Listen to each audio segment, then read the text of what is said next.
White Rocket Entertainment podcast number 943. A new football coach is hired on the plains, not the steps. From the steps to the plains. What do we think? Boris is happy.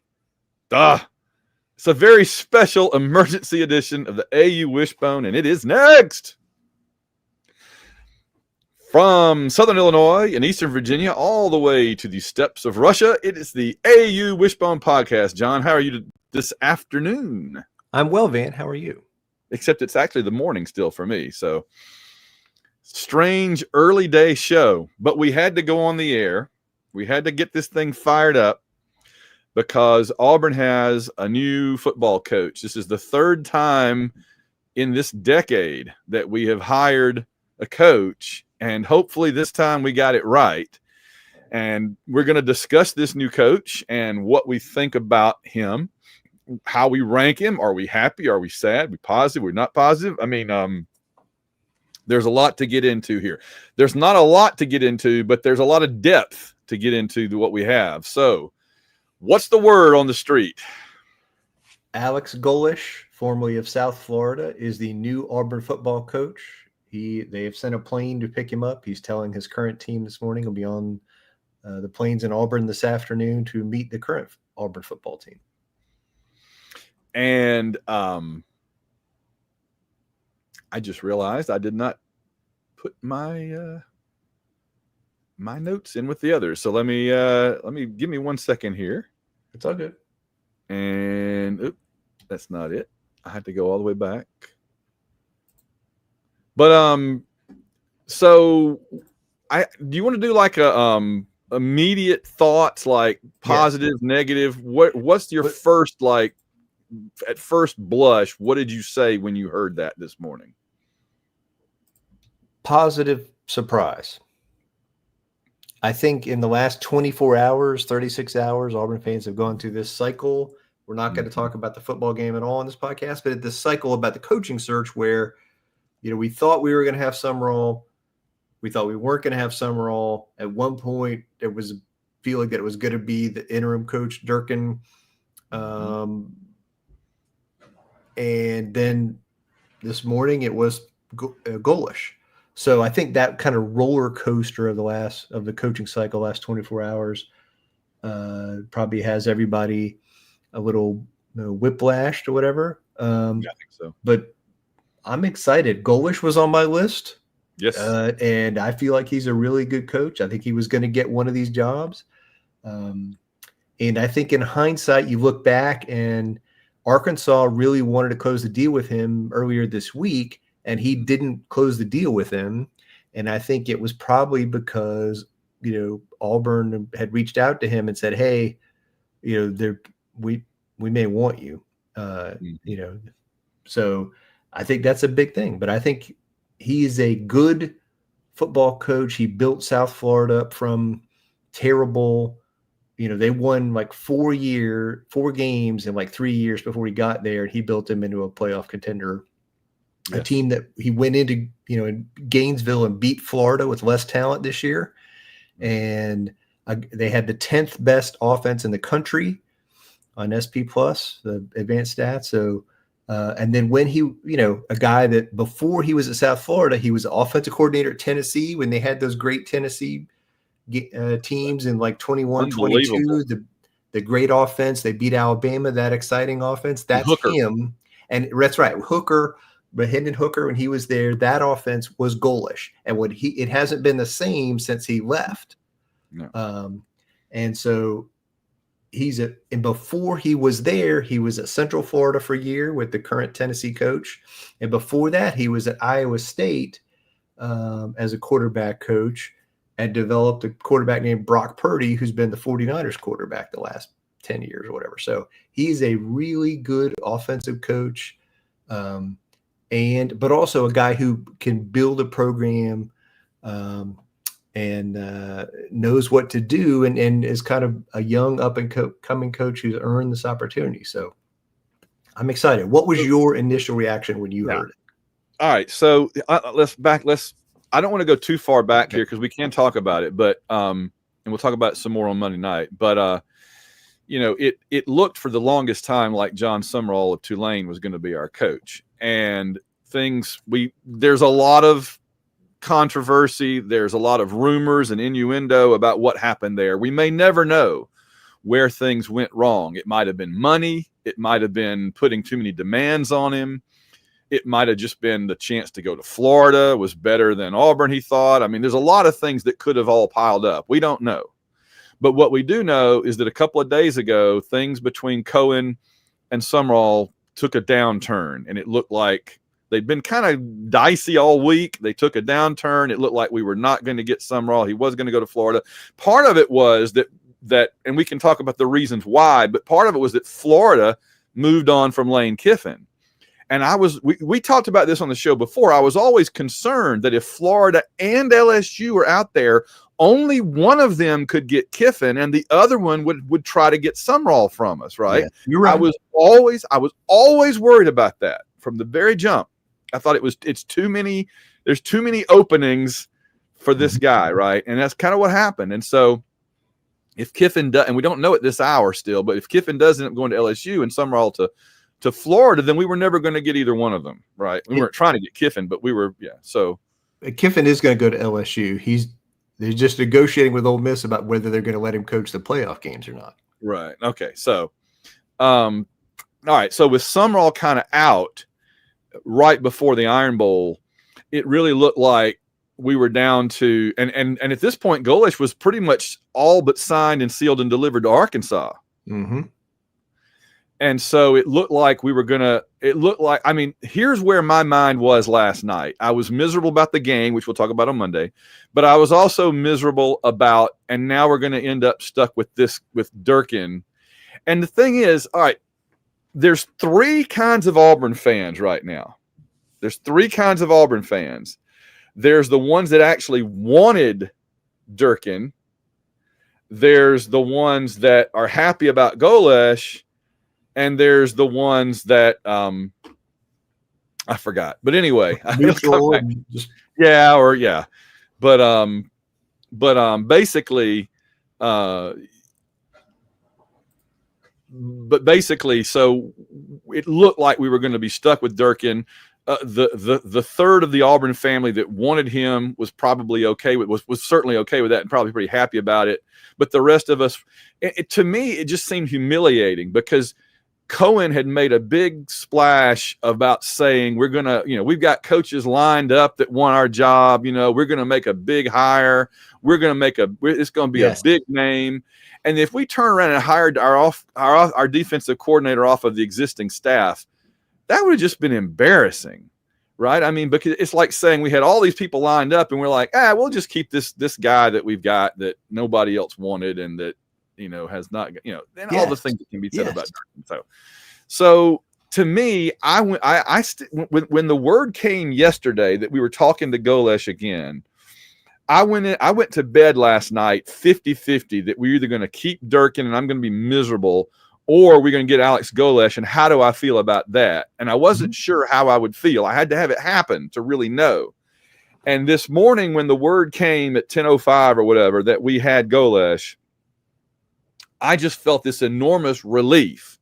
He was not my number one guy, but after everything that Summerall put us through, I'm kind of happy that we don't. I mean, I would have been happy with Summerall, but I'd have had some lingering resentment over it a little bit, I think. And now, I mean, let's just watch what happens at Florida. Let's see how he does, because I'll tell you right now, the Florida fans are not happy about getting him. They see him as Billy Napier 2.0, and they do not want him. And so if he's making a couple extra $1 million to coach at Florida instead of Auburn, God bless him, but I hope he can win those fans over, because Florida fans are today feel like we would have felt if we had hired Durkin, I think. Yes. So we kind of got the better end of this deal in a lot of ways. And a lot of that is the psychology of coaching hires, where everybody always wants the opposite of what they had before. And they had a G5 coach who was considered an up-and-comer, and a G5 coach in Louisiana, ironically, and didn't go well. And so I think they wanted something different. They wanted a different approach, and I think them losing out on Kiffin really limited their options because, they looked around. I think the Jed Fish at Washington was the other guy I really thought they might hire, but Washington was like 6-6 this year. If Washington had been 8-4 and their offense had been good, I think Jed Fish would be the Florida coach right now. The other thing about it is this. I look at Sumrall, and the thing he had going for him was people like, well, he's kind of like Pat Dye. Mm-hmm. And I'd say, well, what else about him? Well, I mean, he's tough. He wins. He wins. Yeah, he's going to, and I'm like, okay, what else? Why am I excited about him? Whereas about Golesh, we've already said there's all these very specific things that he is known for, that he does, that he has accomplished, that makes me feel good. I mean, the more I balance it all out and think about it the way it's played out, I feel pretty good about this. Yes, agree. There's a couple other things we want to talk about him. He's 41, so he's one of our younger coaches we've ever had. We talked about this when we had the coaching opening. I wanted a young up and coming kind of coach, and he is. I think that's a good thing. I like that the whole connection to Josh Heupel and the offense is really good. The first year there, they were number 9 nationally in total offense. The second year, they were number 1 in total offense in 2022. And over the course of Golesh's 2 seasons with Tennessee, Hendon Hooker threw for more than 6,000 yards with 58 passing touchdowns and 5 interceptions. That's, as Gus would say, that's pretty good. Not bad.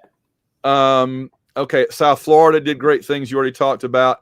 All right, his full name is Alexi. Alexi. This is his distant cousin Boris from the same region. I love that he left. Talk about a tough guy. We had pictures of the Russian wrestler that we do our bit with. I can't think of Nikolai Volkov. Yeah. And Nikolai Volkov always looked like a tough guy.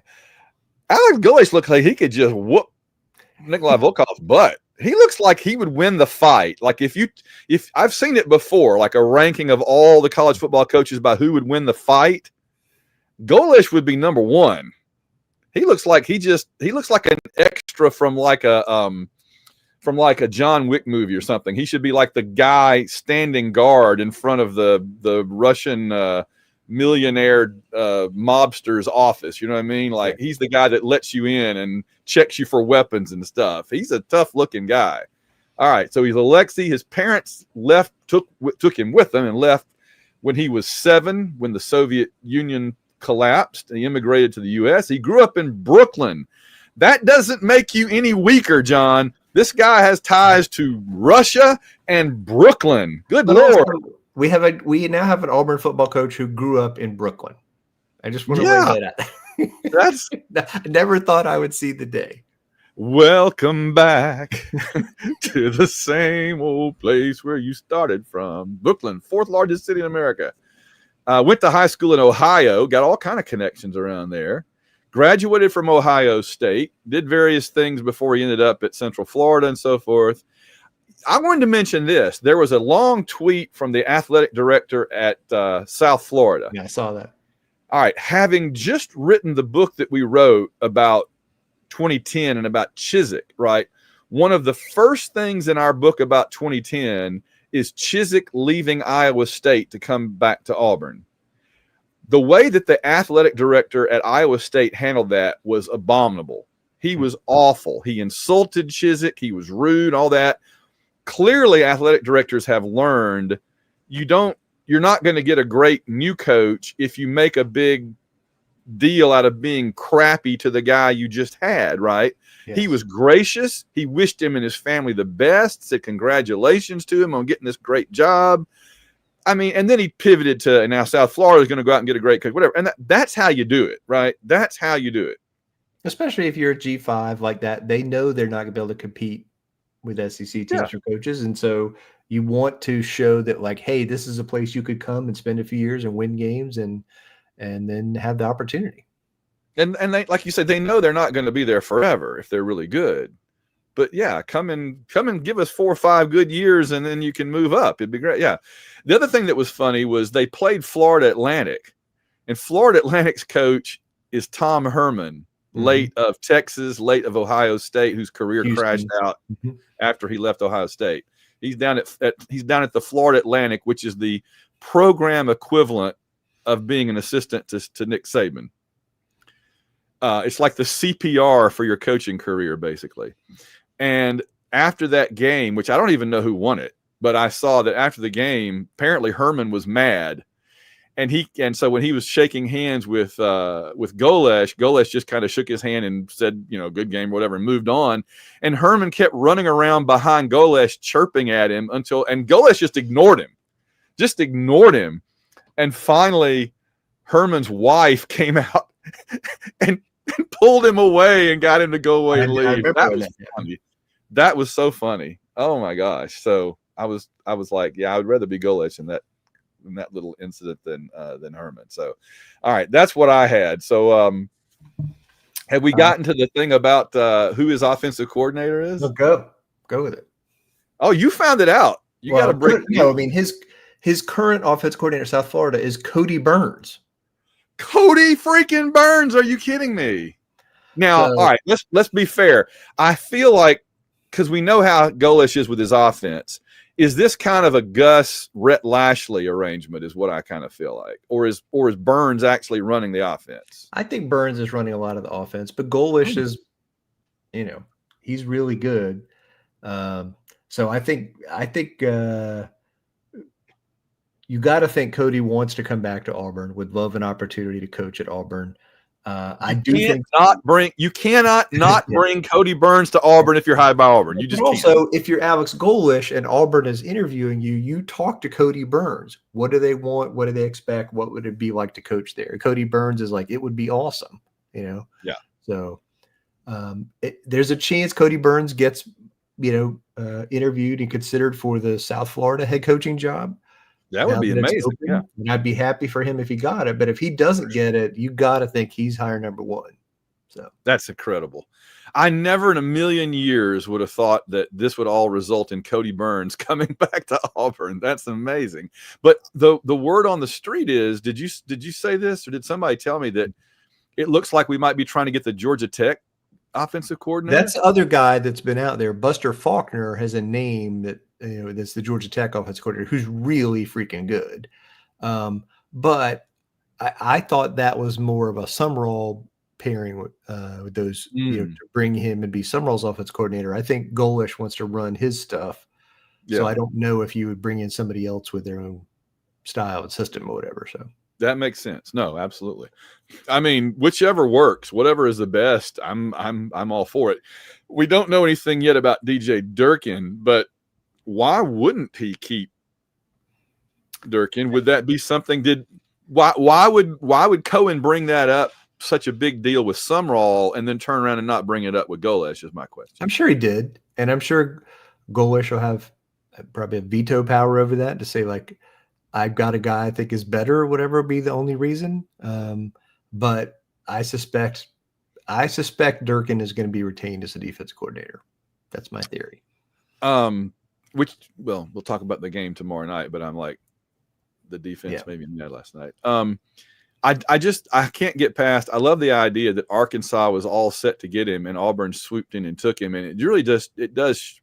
If there was ever any doubt, it reaffirms the idea of the pecking order in the SEC, that Auburn is definitely a level above Arkansas. I mean, I know we know that, but still, Arkansas likes to present themselves as being on the same level as the other big state schools. And if they are, it would be Kentucky, not Alabama and LSU and Tennessee and all. So no. All right. So we got it in. We got the hire in first thing Sunday, which was the earliest it could really have happened, which is good.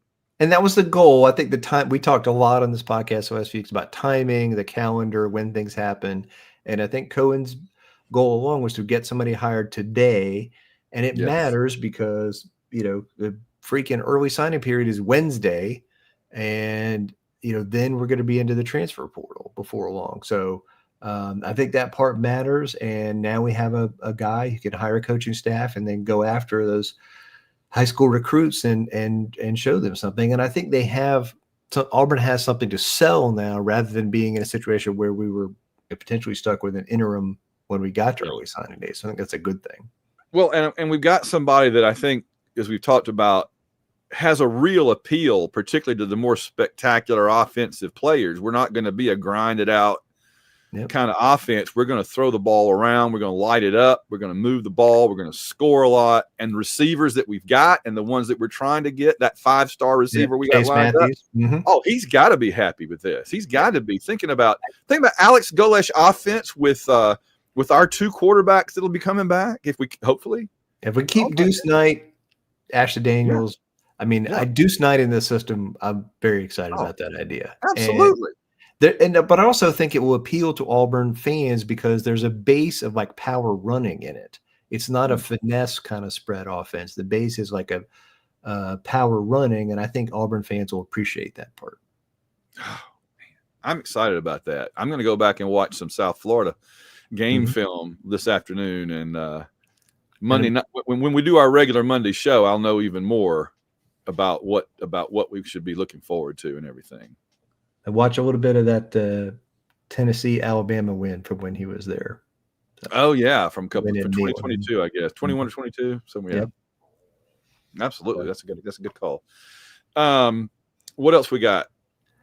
I mean, I think that we talked about the timing piece. I think the only other thing is just, how do we feel? What do we think? I'm telling you, I wasn't going to sure.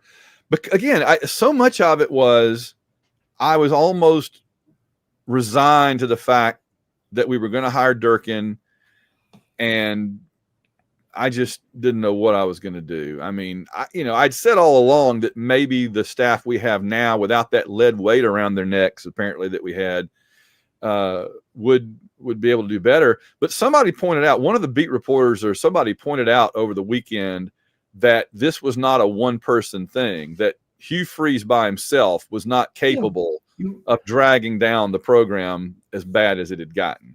No, I mean, I'm in that sense, I agree, and I'm very happy we hired an outside coach. Too many penalties, too much sloppiness, too many mistakes, and that made me want an outside new head coach, a fresh start there. And cleaning house a little bit. Again, if we keep Durkin, fine, but I mean, we need a refresh. We need a renewal. Yeah, agree. And I think that's what we're going to get now. And I couldn't be Auburn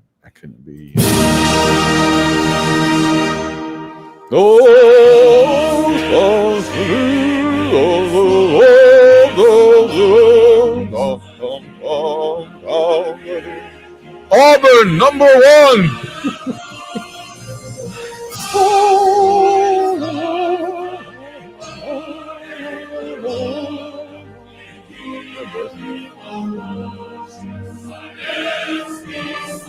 And that's nothing but pure and simple old-fashioned communism.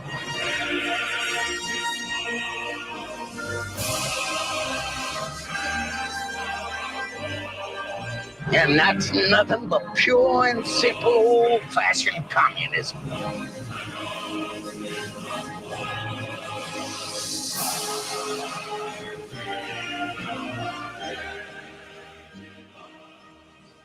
There it is, John. We've been waiting a long time. We've played this in humor towards Alabama, but now we actually have it as our new unofficial fight song. I'm pretty excited.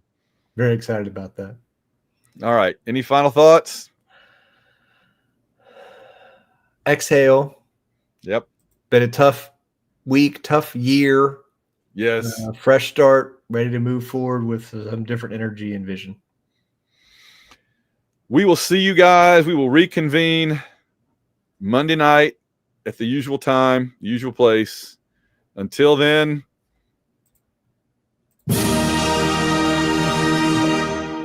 War Eagle and Das Vidania. What? Das Vidania.